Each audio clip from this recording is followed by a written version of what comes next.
सबसे पहले राजेश सर, आपका मेरे चैनल में बहुत बहुत स्वागत है। धन्यवाद सर। और मेरा एक क्वेश्चन है कि मान के चलो कोई बच्चा 9th-10th में पढ़ रहा है और उसे जोड़, घटाना, गुणा, भाग यानी कि एडिशन, सब्ट्रैक्शन, मल्टीप्लिकेशन और डिवीज़न नहीं आ रहा है, तो इसमें आप जो है किसकी गलती मानोगे? ऑप्शन दे रहा हूँ मैं आपके पास। नंबर 1 हो गया टीचर की, नंबर 2 हो गया पेरेंट्स और नंबर 3 खुद स्टूडेंट की गलती। आप किसकी गलती मानेंगे?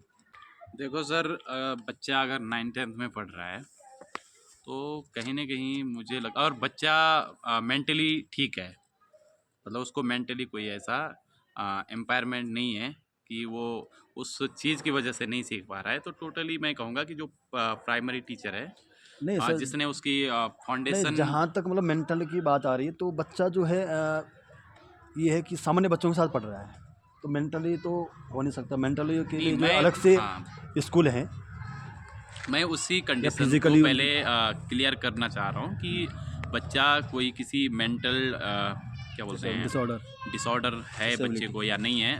तो अगर नहीं है, वो सामान्य बच्चों के साथ पढ़ पा रहा है और मैथ्स के अलावा वो अन्य सब्जेक्ट में ठीक है, मतलब लगभग, तो मैं कहूँगा कि प्राइमरी टीचर की भी यहाँ पे गलती हो सकती है, ये क्योंकि आपका मतलब जो मेन जो आंसर है आपका, तो आप कह रहे हैं कि टोटली जो है टीचर की ही नहीं, गलती। मेरा वो भी नहीं है कि टीचर की ही गलती हो। नहीं, तो नहीं, आपने सर मतलब पहले तो ये जवाब देना आपने हाँ, कि टीचर की गलती है या पेरेंट्स की गलती है या खुद स्टूडेंट की है। आप इन तीनों में से कौन सा ऑप्शन आपको मतलब ये लग रहा है कि इसको ब्लेम कर सकते देखो सर, बच्चा अगर लापरवाह है, नहीं मेरी बात सुनिए आप, अगर बच्चा लापरवाह है तो हो सकता है वो लापरवाह, ऐसा तो हो नहीं सकता है कि वो जब से स्कूल गया और 9th तक लगातार ही वो लापरवाह रहा हो। ये बेसिक चीजें हैं, ऐड, सब्ट्रैक्शन, हैं? नहीं सर मल्टीप्लाई देखो, या नहीं सुनो डिवीजन। सुनो सर, मैं सिर्फ सरकारी स्कूल की बात नहीं कर रहा हूँ, मैं प्राइवेट नहीं, स्कूल की भी बात कर रहा हूँ। मैं भी अपना जो आंसर है, ये मैं ऑल मतलब पूरा ओवरव्यू में ही दे रहा हूँ। मैं बच्चे की बात कर रहा हूँ, मैं यहाँ पे गवर्नमेंट प्राइवेट का कोई मामला नहीं है।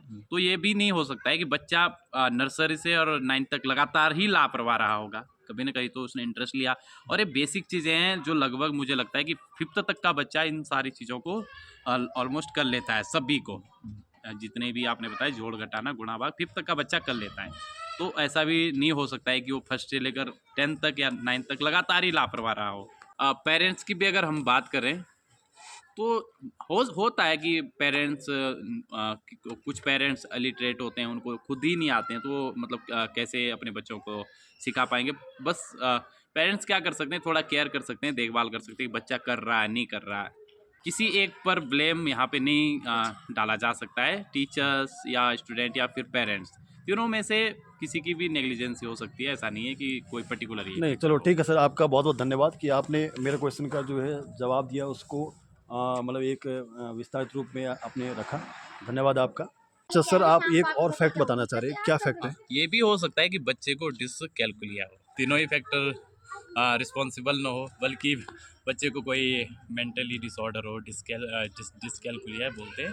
हाँ, सर ये जो मिस्टेक है, ये जो गलतियां हैं, या बच्चा मतलब ये कैलकुलेशन नहीं कर पा रहा, छोटी मोटी कैलकुलेशन नहीं कर पा रहा, वो सिंपल एडिशन भी नहीं कर पा रहा, सिंपल सब्ट्रैक्शन भी नहीं कर पा रहा, हाँ, तो यानी कि ये चीज़ें जब आप ये कह रहे हो कि जो भी कमियां बता रहे हैं, तो ये पहले क्यों नहीं पकड़ी गई? क्या पता पकड़ी गई हो, नहीं तो टीचर्स को ये विधि तो। नहीं, अगर पकड़ी गई तो उस बात को उजागर करना चाहिए था ना, हाँ, उजागर क्यों नहीं तो किया? उसके लिए भी टीचर रिस्पॉन्सिबल है फिर। तो तभी वही तो मैं हाँ, आंसर पूछ रहा हूँ नहीं आपसे। तो मैं आपसे यही तो तभी तो मैंने आपको ऑप्शन दे रखे 3 कि भाई टीचर की गलती है या पेरेंट्स की है या खुद स्टूडेंट की। डिसकैलकुलिया में तो टीचर की गलती है, क्योंकि टीचर को ये सारे रीजन फाइंड आउट करनी चाहिए। तो सर ठीक है, आपने जो है अपना आंसर दिया है कि आपने टीचर को इसके लिए दोषी ठहराया आपने। ठीक है, धन्यवाद। चलो अब नहीं, ये चलते हैं। इस संदर्भ में अगर डिसकैलकुलिया था और टीचर ने उसको फाइंड आउट नहीं किया, तो इस पॉइंट पे टीचर रिस्पॉन्सिबल है, अदर पे नहीं। अदर पे तो जो मैंने पहले ही आपको बताया वही। चलो ठीक है, धन्यवाद सर। अब आपको जो है दूसरे जो टीचर हैं उनसे उनसे भी डिस्कशन करते हैं इस बारे में।